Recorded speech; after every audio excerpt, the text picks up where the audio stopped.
Hello everyone, welcome to Kiran my creations. ఎలా ఉన్నారు అందరూ? నేనైతే చాలా బాగున్నానండి. మీరు ఎలా ఉన్నారో కామెంట్ సెక్షన్లో చెప్పేయండి.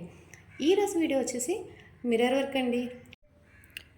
ఈ మిర్రర్ వర్క్లో ఒక సింగిల్ లైన్ వచ్చేస్తుంది అన్నమాట. నెక్ చుట్టూతో కూడా సింగిల్ లైన్ చుట్టూ కూడా మనకి మిర్రర్స్ వస్తాయి. మిర్రర్స్ తర్వాత 6 డాట్స్ ఇలాగా వచ్చాయి.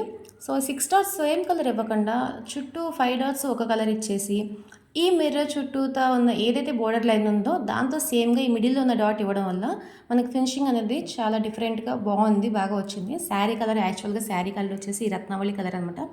దాంతో బ్లౌజ్ వచ్చేసి ఇలా ఈ నావీ బ్లూ మీద గోల్డెన్ బూటీస్ వచ్చేసి ఇలా వచ్చింది. బ్లౌజ్ అంతా కూడా దాని మీద మిర్రర్ వర్క్ అడిగారు క్లయింట్. దాన్ని బట్టి మనకి ఇలా బుటీస్ వచ్చినప్పుడు మనకి ఎక్కువ కలర్స్ యూస్ చేసినా కూడా అంత లుక్ రాదు. అలాగే డార్క్ కలర్స్ తీసుకుంటే అంతకంటే లుక్ రాదు. యాక్చువల్గా బ్లౌజ్ మొత్తం కూడా ఇలా బుటీస్ వచ్చినప్పుడు వర్క్ చేస్తే అంత బాగోదు అని చెప్పి చాలామంది అనుకుంటూ ఉంటారు. కానీ చూసారు ఇక్కడ బ్లౌజ్ మొత్తం నావీ బ్లూ కలర్ అంటే కొంచెం డార్క్ కలర్ మీద గోల్డెన్ బుటీస్ అనమాట. మొత్తం దాని మీద మనం వర్క్ చేసాము. కానీ చాలా లుక్ అనిపిస్తుంది. మనకి దూరం నుంచి పెట్టినా కూడా మనకి ఆ అవుట్పుట్ అనేది కూడా చాలా క్లియర్గా చాలా నైస్గా కనిపిస్తుంది అన్నమాట. 2 కలర్స్ యూస్ చేశాను. శారీ కలర్ని మెయిన్ కలర్గా తీసుకుని అవుటర్ లైన్ అలాగే మిర్రర్ వర్క్ దాని చుట్టూ ఈ డాట్స్ అన్నీ కూడా ఇచ్చాము. అండ్ గోల్డెన్ కలర్ అనేది మనకి బుటీస్ ఉన్నా కూడా గోల్డెన్ కలర్ చూసారు ఎంత లుక్గా కనిపిస్తుంది. ఎక్కడా కూడా దాంట్లో కలిసిపోకుండా బ్లౌజ్ మీద వచ్చిన బుటీస్తో కలిసిపోకుండా ఈ డిజైన్ అనేది మనకి ఎంత దూరంగా పెట్టి చూసినా కూడా మనకి నీట్గా కనిపిస్తుంది. మిర్రర్ చుట్టూతో కూడా గోల్డెన్ అవుట్లైన్ ఇచ్చేసామన్నమాట. ఇచ్చేసి ఈ మధ్యలో బుటీ కూడా దానికి ఒక ఎలా ఉందంటే ఒక చిన్న బొమ్మకి డాల్కి హెడ్ పెట్టినట్టు కూడా అలా అనిపిస్తుంది. దూరం నుంచి చూడడానికి లుక్ అనేది చాలా డిఫరెంట్గా.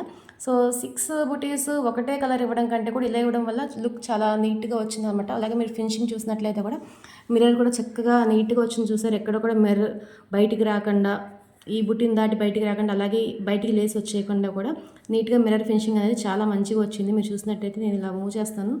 చూసారా ఫినిషింగ్ అనేది ఎంతో నీట్గా వచ్చిందనమాట. సో ఇది వచ్చేసి బ్యాక్ నెక్ అనమాట. అలాగే ఫ్రంట్ నెక్ కూడా సేమ్ అలాగే ఉంది. ఫ్రంట్ నెక్ చూసినట్లయితే మీరు సో ఫ్రంట్ నెక్ ఇది. అండ్ మీకు హ్యాండ్స్ కూడా చూపించేస్తాను. అలాగే మీరు హ్యాండ్ చూసినట్లయితే హ్యాండ్కి కూడా ఇలా బోర్డర్ వచ్చేస్తుంది అన్నమాట. 3 లైన్స్ లాగా బోర్డర్ వచ్చేసింది. అయినప్పటికీ కూడా ఆ బోర్డర్ మీదే కూడా వర్క్ చేసుకున్నా కూడా ఎంత దూరం నుంచి చూసినా కూడా మనకి అక్కడ వర్క్ ఎంతో క్లియర్గా కనిపిస్తుంది అనమాట. యాక్చువల్గా జరిగి వస్తే లుక్ రాదేమో అని కొంతమంది ఫీలింగ్ ఉంటుంది. లేదంటే బ్లౌజ్ మీద ఇలా బుటీస్ ఉంటే వర్క్ ఫినిషింగ్ కనిపించదేమో అనిపిస్తుంది. బట్ ఇది వచ్చేసి పైన మనం చూస్ చేసిన కలర్ కాంబినేషన్ కానీ ఏదైనా కానీ చక్కగా నీట్గా కనిపిస్తుంది అనమాట.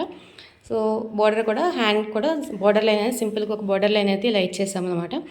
సో మీకు ఒకవేళ ఈ వర్క్ ఏమైనా ఆర్డర్ చేయాలనిపిస్తే మాత్రం నేను ఈ డిజైన్ యొక్క నెంబర్ నేను స్క్రీన్ మీద యాడ్ చేస్తాను. మీకు ఆర్డర్ చేయాలనుకుంటే వాట్సాప్కి మెసేజ్ చేయొచ్చు. మీకు కనుక ఈ డిజైన్ నచ్చినట్లయితే please like the video and comment your opinion. Thanks for watching. Next వీడియోలో మళ్ళీ కలిసేద్దాం. Bye bye.